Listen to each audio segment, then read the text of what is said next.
Hey, today I'll be talking about the last 3 episodes of Yanxi Palace Princess Adventures. Siwan is sitting on the floor after being schooled by Yingluo, and out pops Fu Kang'an. She fears that Yingluo has seen through everything and is afraid to go on with their plan. 人人都怕皇贵妃，她是人，不是神。 Well, that's up for debate. Word gets out that Siwan tried to hang herself and the whole family is calling for Zhao Hua's head. Yingluo goes to see her daughter and tells her that she's already sent someone to look into Siwan's maid's body, and lucky for her, she was there to stop Siwan from actually killing herself. 我没错，紫禁城不论对错，只论输赢。 She tells her daughter to think things through. What is Siwan really after here? Her man, of course! Zhao Hua seems to have an idea and heads to the Emperor's hall. The Emperor is entertaining ministers who are openly telling him that everyone thinks his princess is trash, and it's thanks to Yingluo's trash parenting. Makes sense that Yingluo would be roped in here. No doubt she has tons of enemies in the court, as just about every powerful consort did. Yingluo didn't even raise her, but they're using this as an excuse to request Yingluo's removal from her position as head of the harem. This is when Zhao Hua strides in, not doing anything to help the rumors of her impetuousness, as she's supposed to be under house arrest. She says she's ready to apologize and wants to give Siwan her fiancé as apology for what she did. She tells everyone that seeing what lengths Siwan is willing to go through to be with him, she won't stand in their way. 赵华， Prince Chaoyang has thought things through and come to the conclusion that he truly does love her, no matter what her faults are. It's all she wanted just a few days ago, but it looks like her mind has now changed. As she walks away, her mind is filled with thoughts of Fu Kang'an, just as planned. 福康安， Siwan is screaming at Fu Kang'an for screwing her over. Everyone is now saying she's purposely ruining Zhao Hua's reputation just to steal her man, which is kind of ridiculous considering Zhao Hua has had this terrible reputation for years already. What's now making everyone believe her story over Siwan's? Fu Kang'an correctly guesses that this was a Yingluo special. Zhao Hua is nowhere near clever enough to have come up with this. Siwan angrily says that she might have wanted the prince, but not like this. Is he not afraid that she'll go to Zhao Hua and tell her about his hand in this? 悉听尊便。不必了。公主， It kind of ruins your vindictive looks when you then have to slowly hobble away. Anyway, Fu Kang'an isn't worried at all seeing Zhao Hua, wondering what she's so upset about. She asked him to make the prince fall for her, and isn't that exactly what he's done? Any trouble that's come from all of this was needed to push Prince Chaoyang to understand his feelings for her. She's won! Mission accomplished! 我不喜欢这种卑劣的手段。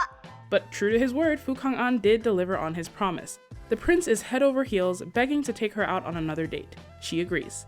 They leave the palace and then Zhao Hua is kidnapped in broad daylight. 赵华， It's Fu Kang'an and he takes her to the woods to declare his love for her? He says he was afraid to admit it, but in the course of trying to make the prince fall for her, he ended up falling for her himself. 这花是什么颜色？ 绿的， What is she, colorblind? 这是红色。 Oh shit, she's colorblind. He points out that she's been living like this her whole life, refusing to face the truths about herself that she's afraid of, and the people around her let her do it because she is a noble princess. She can live the rest of her life like this, or be with someone like him who will not be scared off and will always tell her the truth. Oh my, I just about fell for that. Thought he accidentally fell in love with her for real. Also, about this colorblindness, my bad, I missed it. Episode 1, she mistakes a red outfit for green. The maid points it out and she has her punished. I thought she misspoke or something and the show was just being silly about how unreasonable Zhao Hua is, but yeah, there was a purpose to that. In that case, is there an explanation for this guy beatboxing in the back, or? Zhao Hua goes to her mother to tell her that she loves Fu Kang'an and wants to marry him. Yingluo has seen more of the world though, and asks if she really believes him despite all the lying he's been doing. She tries to point out the red flags, but Zhao Hua can't see them because she's colorblind. Zhao Hua asks about her eyesight, a topic Yingluo has clearly avoided all her life. She says Fu Kang'an is the first person that actually spoke to her like an adult and made her face the truth. That is real love. She says she knows she's not as clever as her mother or even her siblings, but at the end of the day, she can't just have her mother make every decision for her. It might end up being the wrong choice, but it's hers to make. That's what growing up is all about. Fu Kang'an has gotten exactly what he wanted and readies himself for his master stroke, to ruin her reputation and, through this, make her mother regret everything she did to dear Qing. He convinces Zhao Hua to sneak out and meet with him, having her brought to a shady part of town. When she gets out, thinking she'll find him waiting, she instead finds herself surrounded by a group of lascivious men. Fu Kang'an stands right outside listening to her beg and scream. All he has to do now is wait and his plan will come to fruition. 傅公子，我们可都是按照您的吩咐做的呀。我们没有动他，就是吓唬吓唬他。滚，全都给我滚！没事了。He takes her back to the palace, trying to explain that this is a generational feud. He watched his mother die with his own eyes. All she's known is luxury and indulgence, while he grew up an orphan thanks to her mother. 我对你做的一切，不及他对富察家做的半分。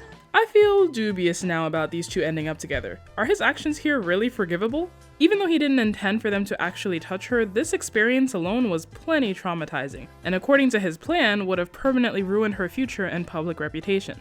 That night, Jiahua walks around the palace in her nightgown looking like she's about to give a special encore performance of Empress on the Roof, while Fu Kang'an is getting drunk and being chewed out by his uncle. He says his revenge was far too light. 我这么多招还已经足够了，不够，还不够。 His uncle asks if it's Jiahua's fluttering lashes making him lose his nerve, and Fu Kang'an insists that's not the case. His uncle advises him not to take the same road his father did, falling for someone he shouldn't and losing his life for it. Okay, alright, so he was being manipulated by his uncle as well. Still don't think that's enough for reconciliation, but let's see. Jiahua is missing and everyone thinks Fu Kang'an must be the culprit. Yingluo brings in his uncle and starts beating him up, even as Fu Kang'an insists he hasn't seen her. His uncle says Jiahua must have tried to seduce his precious Fu Kang'an and been rebuffed, and that's why she ran off. Yingluo puts together it must have been this uncle pushing Fu Kang'an towards getting revenge for his mother, that this must be about Erqing. She casually wonders out loud how long it would take for her men to dig up Erqing's body. 魏璎珞，你敢？ She says she did kill Erqing and has no regrets. If they want their revenge, they need only to come to her directly. As for her daughter, they'd better cough her up or she will have Erqing's body dug up and chopped into pieces. She tells Fu Kang'an that his mother, Erqing, in order to get revenge on his father, Fu Hong, falsely claimed that he was the son of the emperor. Wait, falsely? Yingluo continues that Erqing had a lot to say before she died. 闭嘴！你闭嘴！苏叔， 或许你该叫阿玛呢。 His uncle dad won't say that she's lying, which is insane to me. You've already come this far, just deny, deny, deny. She has no proof. So anyway, Yingluo can see they don't actually know where Jiahua is and leaves them scorched in the smoldering remains of their family tree. Prince Chaoyang begins searching for Jiahua and shit, are these two actually endgame? He's so lame! Back at home, Fu Kang'an's uncle dad admits that Yingluo was telling the truth. He hated his brother. He had everything while he had nothing, not even his health. Meanwhile, Erqing sought solace in his arms because Fu Hong treated her so badly. 我的阿玛征战沙场，为国捐躯，不是你的儿子，永远都不是。 Fu Kang'an rushes back to the palace to find Jiahua. He seems to see her enter Chengqian Palace, which is Shen's old palace, which has been locked up for years. No one is allowed to enter, but he breaks the lock and goes inside anyway. Suwan follows him in and the prince follows them in. What the hell happened to the lighting here? How is it suddenly midnight? They split up to search, but this place is haunted as hell with ghosts around every corner. Chaoyang and Fu Kang'an get into a fight over what looks to be Jiahua's hair flower, but then they find themselves locked in a room. Then they start to hear voices. Suwan says there are stories surrounding this place about a eunuch named Eunuch Yuan. He kidnapped Jiahua when she was younger and kept her trapped in a dung cart.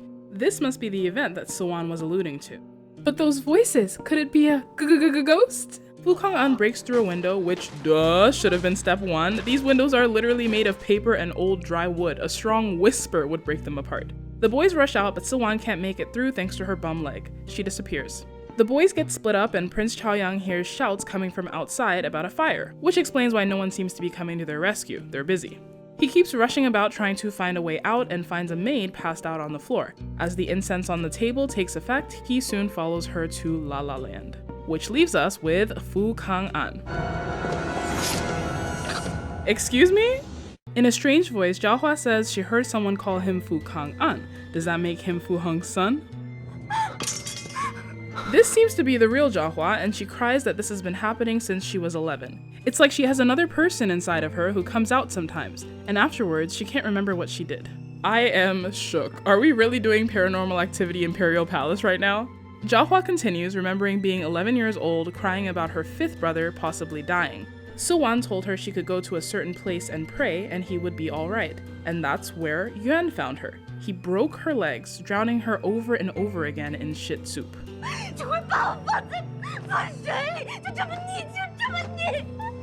Fu Kang'an is crawling on the floor, desperately trying to get her to calm down as he himself is bleeding out. Then she screams ominously that he is back. So now Zhaohua is in the sunken place. She ties Fu Kang'an up while she goes to play with her other prize, the also tied up Siwan. She begins slicing her up, promising to let her bleed out over the course of the next few days.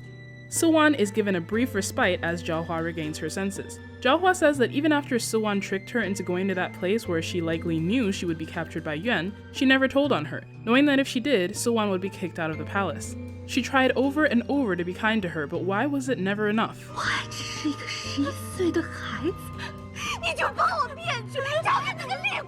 So wait a minute, is there no possession then? This is just her? Zhaohua returns to Fu Kang'an, who managed to break his way out, but to no avail. I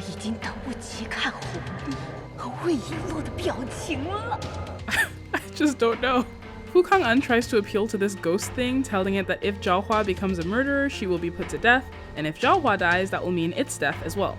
The ghost has no sense of self-preservation though, and is about to go for the killing blow.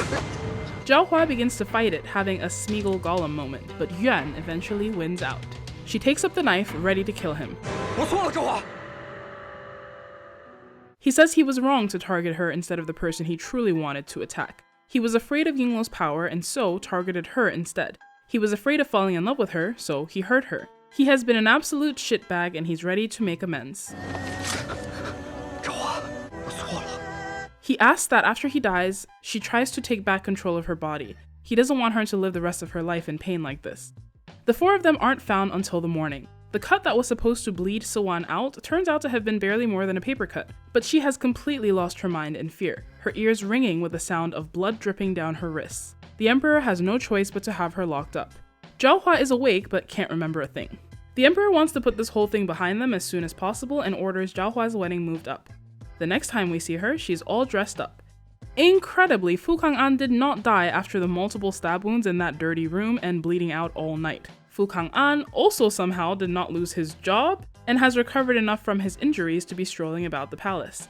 He hears from some servants that the princess is getting married and rushes off to steal her away. She says it's too late for all that. He broke her heart once and she won't give him another chance to do so again. They are not meant to be. She tells him not to disappoint the hopes of his father and go on to be a great soldier, that he should let go of his hatred and live a good life.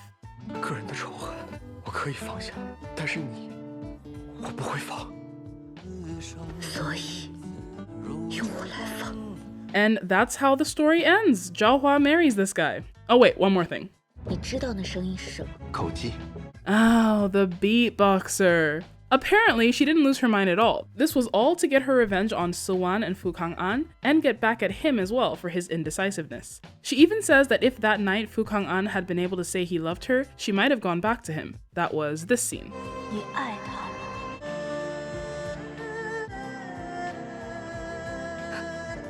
But her husband says there are no ifs in life. He takes her hand and they're carried off into the sunset. Her parents watch on, Fu Kang'an watches on, I watch on. This was some final episode.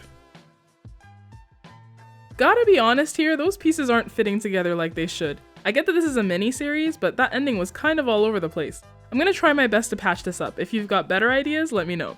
So, for sure, Zhaohua really was kidnapped by Yuan when she was little, so maybe she used his insane ramblings to piece together what he would be saying in this situation. No problem. The weird thing is that Siwan says this isn't the first time this has happened.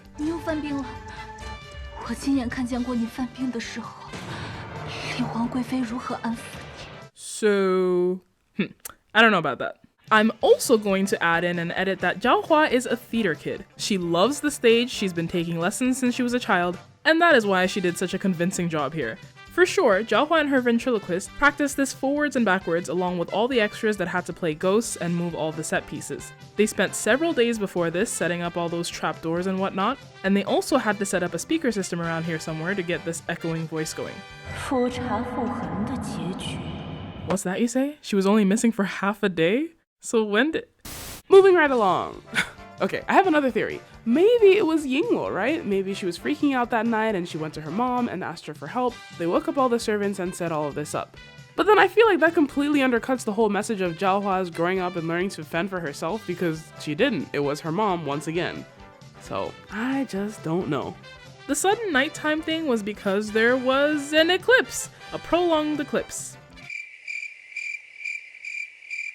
Fu Fu Kang'an is just super healthy, which is why he didn't bleed out. He was in a coma though until the day of the wedding, which is why despite all the preparation, he only heard about it mere minutes before she was set to leave. Also, Fu Kang'an, despite seducing and almost having a princess assaulted, does not lose his job or face any punishment because Yingluo goes to bat for him, because Fu Heng. He's allowed free reign of the palace and is able to meet privately with the princess because Yingluo knows that her daughter needs that closure and arranges it. In the end, it does seem these two will be able to make it work. Jiahua doesn't change who she is as a person, but definitely shows personal growth. And her new husband seems to understand her better than I'd hoped. Hopefully, her future home is filled with less strife than the palace was. The end. Till next time, thanks for watching.